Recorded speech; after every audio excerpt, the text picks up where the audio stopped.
کہ دیکھو بھائی کئی ہے آج جو سب کرتے ہیں لیکن سلام کا جب مسئلہ آیا تو اللہ رب العزت نے پرٹیکولر ایک جماعت کی طرف اشارہ کیا.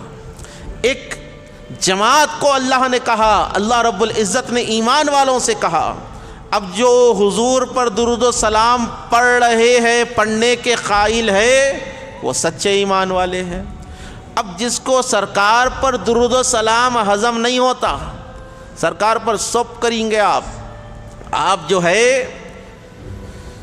بڑی سے بڑی کار میں پھریں گے، کروڑوں کی کار میں آپ پھر رہی تبلیغ کے نام پر، آپ گلی گلی پھر رہی تبلیغ کے نام پر، آپ مسجد میں پیاز کاٹ رہی، جبکہ حدیث پاک میں ہے کہ جس کے منہ سے پیاز اور لہسن کی بو آئے وہ مسجدوں کو نہ آئے.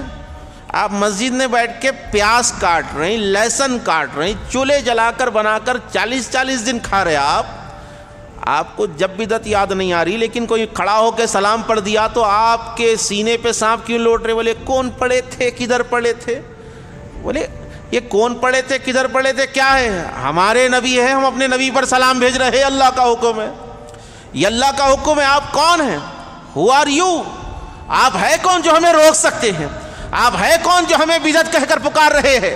اور خدا کی عزت کی قسم ہے ہم یہ درود و سلام سرکار دو عالم علیہ السلام کی بارگاہ میں آج کل سے نہیں پڑھ رہے ہیں. حضور نبی کریم علیہ السلام کی حیات میں صحابہ نے حضور پر سلام پڑھا ہے، حضور کی وفات کے بعد صحابہ نے حضور پر سلام پڑھا ہے، حضور کی وفات کے 100 سال بعد غوث اعظم نے حضور کے روضے پر سلام پڑھا ہے، عبد الرحمن جامی نے پڑھا ہے، سرکار غریب نواز نے پڑھا ہے، اور بڑے بڑے بزرگان دین نے پڑھا ہے. اور دنیا کے خطے سے سرکار پر درود و سلام پڑھا جاتا ہے. اور اللہ کے نبی ارشاد فرماتے ہیں جو جمعہ کے دن مجھ پر درود پڑھتا ہے، سلام پڑھتا ہے، اس کے درود و سلام کو میں اپنی قبر شریف میں کانوں سے سنا کرتا ہوں، میں اپنی کانوں سے سنا کرتا ہوں. کس لیے؟ اللہ کے نبی علیہ السلام نے ارشاد فرمایا کہ اللہ نے زمینوں پر انبیاء کے جسموں کو حرام کر دیا ہے، وہ زندہ ہوتے ہیں، وعند ربہم یرزقون، اور اللہ کی طرف سے ان کو رزق بھی ملتا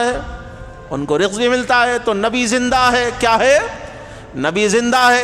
امام اعظم ابو حنیفہ سرکار کی بارگاہ میں گئے، رات میں پہنچے، اللہ کے نبی علیہ السلام کی جالی مبارک کے پاس جا کر عرض کرنے لگے کہ یا رسول اللہ بڑی دور سے آیا ہوں، بھوکا ہوں، کچھ کھلا دیجئے. تھوڑی دیر ہوئی، نیند آ گئی، نیند میں اللہ کے نبی نے روٹی کھلائی. حضور روٹی کھلا رہے ہیں خواب میں سیر ہو گئے، روٹی کھا لی، آدھی روٹی کھائے.